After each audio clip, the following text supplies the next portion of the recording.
that I often do on the first day of class when people are sitting there sort of nervous because they're coming to a class on death. Okay, I'll do one of two things. I'll come in and I say, are you here for English 101? No, we're not here for. So are you here for death? I don't know. Am I here for death? You know, they get very nervous about that. But I think for most people, it sort of sets them at ease. I was wondering, how did you first become interested in death and dying in the first place? Actually, the way I became interested was probably like most graduate students. When I was looking to do a doctoral dissertation, I needed a topic. Okay, I was never really committed to the whole death and death area. But in looking for a topic, there was a fellow at the university, my degrees are from Syracuse University, and there was a fellow there who had just finished his doctoral dissertation on, it was called The Social Meanings of Suicide. And so, like most students, you know, not wanting to come up with a topic of my own, I said, is there something that maybe I could do? And he said, well, why don't you go out and empirically test some of the things that I raised in my dissertation? And wanting to get the degree and get out and get a job, okay, I said, that sounds like a plan to me. And so I jumped into the whole thing on suicide, and I would go out to do death investigations and that kind of thing, trying to determine what makes a death a natural accident, suicide, homicide, what we call the NASH classification.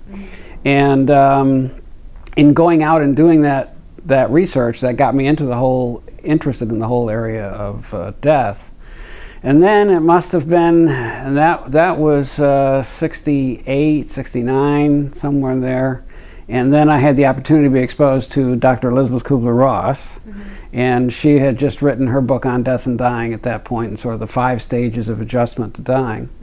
And that sort of captivated me. And so then in 1970-71, I decided to teach a course on death and dying. And when I came to Connecticut in 73, that's what I did. I taught the first course in this area at the University of New Haven, which turned out to be only the second course in the United States on death and dying. Now there's courses on death and dying, high schools and colleges across the country, but there wasn't at that time. So let's talk about your role in death and dying. You're saying you taught the second class ever, and so how was that? And how do you how have you noticed the death and dying become less taboo over, you know, since the 70s? You've been teaching, now is, you know, 2012. Have you seen a shift in how people look at death and dying? Yeah. At the time when we first started teaching it, nobody wanted to, even universities didn't want to teach it. Okay, when I first put the course on the books at the University of New Haven, any course at any university has to go through what they call a curriculum committee, which means that department and other faculty in the university have to decide, is this a worthwhile course for our students? And I named the course Death and Suicide because my research had been at that time predominantly in the suicide area. And they did not want the course offered because their thinking was that if we taught a course that involved suicide, pretty soon the students would be climbing up the roof and jumping off. Okay, very much, so it went through a phase very much like sex education in this university, or in this country. The idea, we don't want to teach sex education because then kids are going to go out and have sex. Okay, and so there was, in fact, Jeff Gorer wrote a book called The Pornography of Death, okay, where he sort of made an analogy. But we've come past that, I think. All right, but interestingly, the last types of schools to offer death education were medical schools and schools of nursing, which is just backwards, okay? And in fact, Yale Medical School used to send its students here to this university, to Southern, to take my class in death and dying because there was no class at Yale at that point.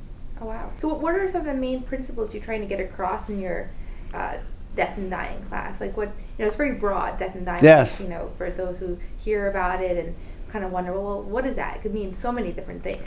So to you, what is it? Yeah, and it almost changes, you know, year by year, or it's changed over the time. At one time, I used to spend a lot of time talking about the suicide, okay?